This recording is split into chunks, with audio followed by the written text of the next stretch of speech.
Hello, Jethro. Thank you for coming over. And it was a great session, like I told you earlier. Thank you.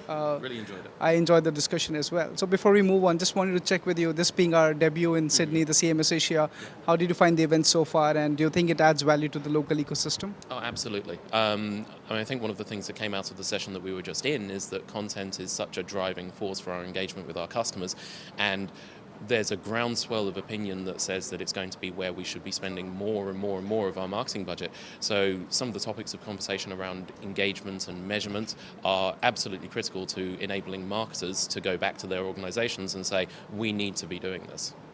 Great, I feel the same. Yeah.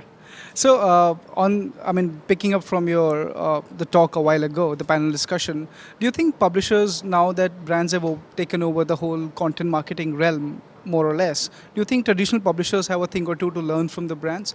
If you think so, then what do you think are like top one or two things that publishers could adapt from what brands are doing?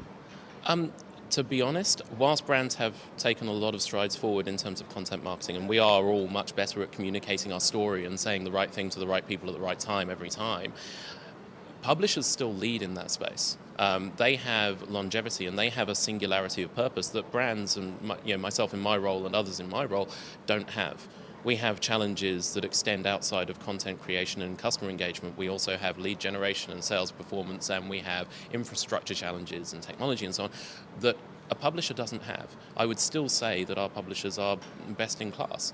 But as we move into a realm where marketers are engaging more in user-generated content and generating content through their own staff, that will change because publishers will start to feel the pressure of generating a volume of content with that authenticity that you can't get outside of an individual who says what they believe.